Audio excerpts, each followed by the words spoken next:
So hey what's up guys, welcome back to the another video.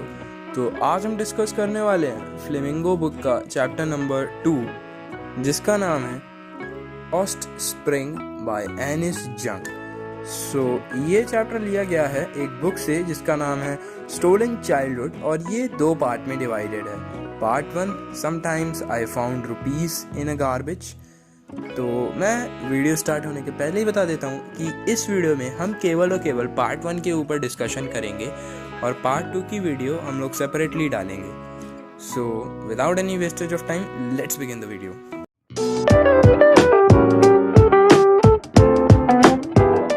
ये story में main बंदा है साहिब आलम एंड ऑथर इसकी लोकेशन बताती हैं कि ये पहले बांग्लादेश में रहता था एंड मतलब बांग्लादेश के ढाका रीजन से बिलोंग करता है एंड इसकी फैमिली के पास काफ़ी खेत थे और ये खेतों के बीच रहता था।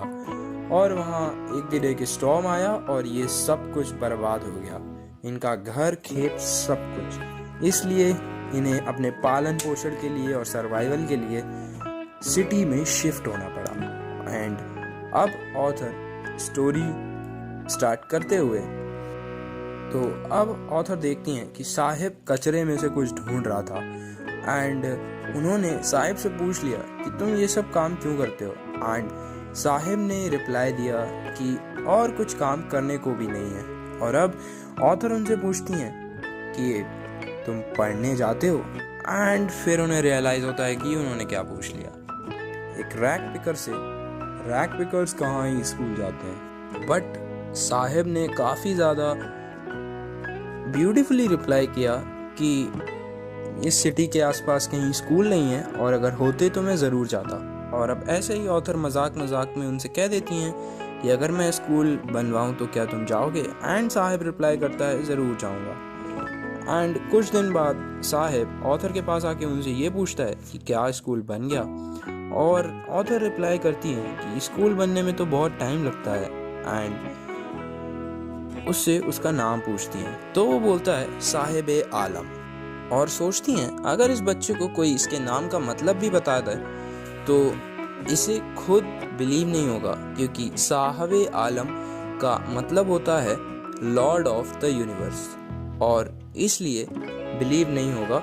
और मतलब इस बच्चे को इसलिए बिलीव नहीं होगा क्योंकि वो एक रैग पिकर है, बेसिकली जो कूड़ा कचरा उठाते हैं वो। और लॉर्ड ऑफ द यूनिवर्स एक बहुत ही ज़्यादा बड़ी चीज़ है। सो बेसिकली दोनों काफ़ी ज़्यादा कॉन्ट्राडिक्टरी हैं एंड इसलिए वो बिलीव नहीं करेगा।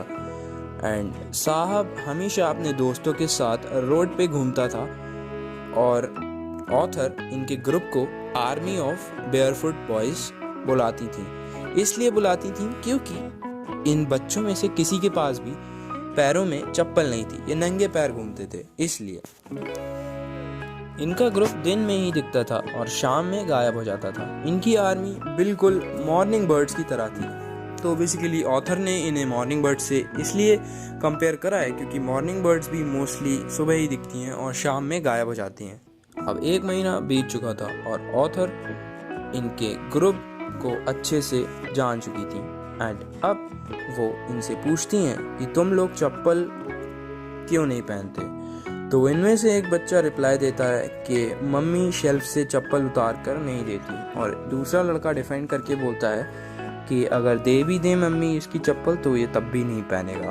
एंड जब वो उस बच्चे की तरफ ध्यान देती हैं तो वो बच्चे ने अलग अलग जूते पहने हुए थे, मतलब 2 जूते अलग अलग पेयर्स के थे, अलग अलग कलर के। और तभी दूसरा बच्चा भी बोलता है मुझे भी जूते चाहिए बट मैं खरीद नहीं सकता।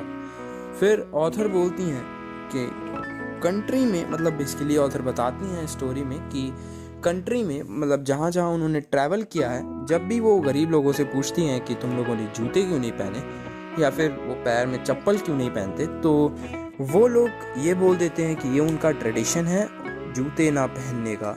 एंड ये लोग, ऑथर बताती हैं कि बस इसलिए बोलते हैं ताकि इनकी पॉवर्टी छिप सके, ताकि अपनी गरीबी छिपा सके।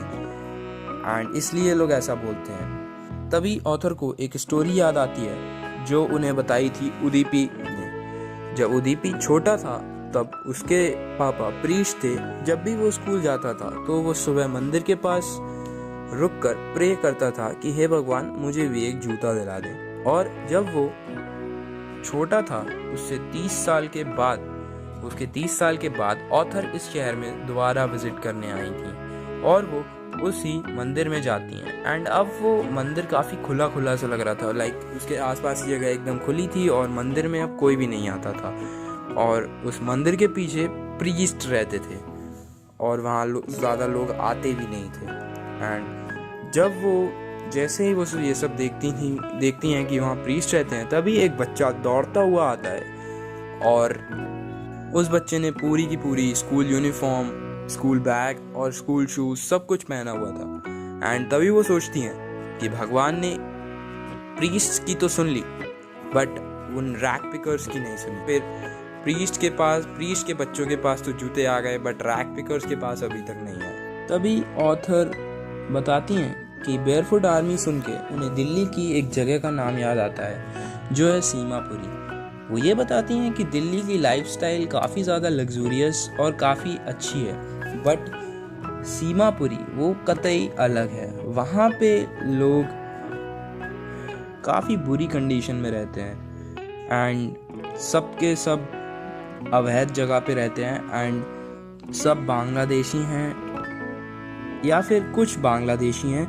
वो लोग इलीगली यहाँ पे आए थे 1971 में एंड वो इतने सालों से यहाँ इलीगली ही रह रहे हैं। और 1971 में जब वो आए थे तब ये बिल्कुल बंजर ज़मीन थी और अब भी बंजर ज़मीन ही है। उनके घर मिट्टी और टिन से बने हैं और 20-30 सालों से वो वहाँ बिना किसी आइडेंटिटी कार्ड के रह रहे हैं, बट उनके पास राशन कार्ड है जो उन्हें कुछ पॉलिटिशियंस ने दिया है बेसिकली, जिससे इनका फ़ायदा हो जाए।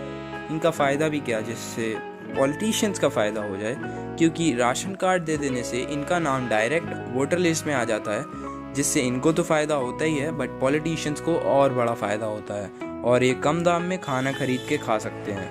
और फिर ऑथर इस एरिया के लेडीज़ से पूछती हैं जिन्होंने काफ़ी गंदी साड़ियाँ और काफ़ी गंदे कपड़े पहने थे कि तुम अपना घर छोड़कर क्यों आ गए, वहाँ उनके पास खेत थे फिर भी तुम लोग यहाँ आ गए। तब लेडीज़ जवाब देती हैं कि हम वहाँ रहेंगे जहाँ हमें 2 वक्त की रोटी मिलेगी और इन्हीं लोगों के वजह से इनके बच्चे भी पार्टनर्स इन सर्वाइवल बन जाते हैं। बेसिकली वो भी छोटी उम्र से कमाने लग जाते हैं अपने बचपन से ही और अपना बचपन खो देते हैं। सभी रैक पिकिंग करते थे सीमापुरी में, जितने भी रहते थे लाइक लगभग सभी करते थे एंड उनके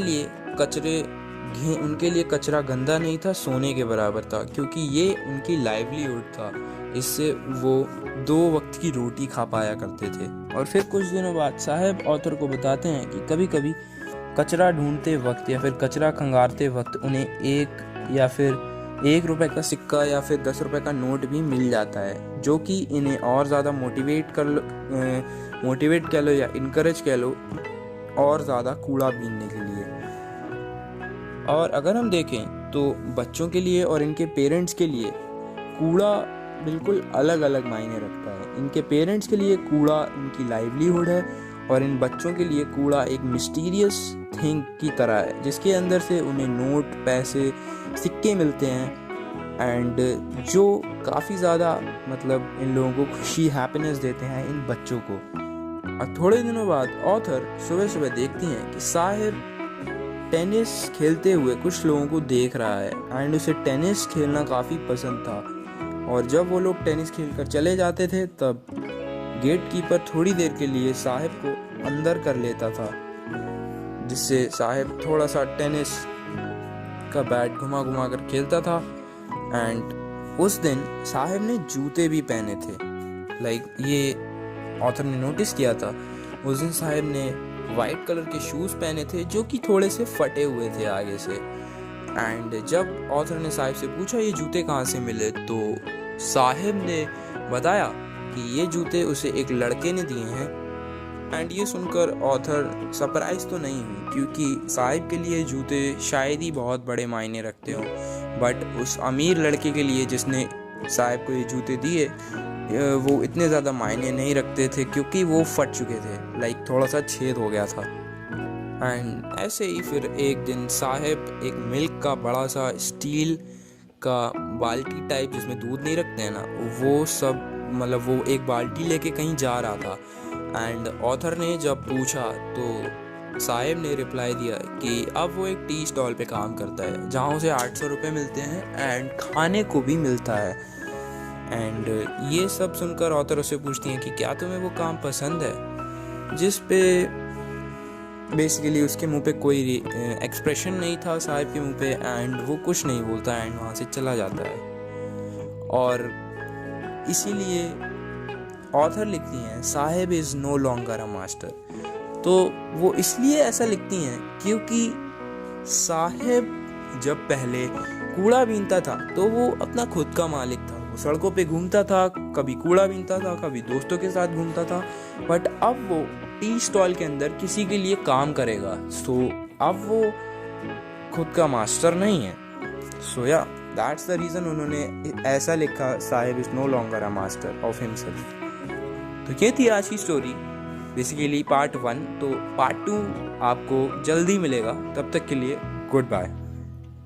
और हाँ, don't forget to subscribe the channel for the more new content.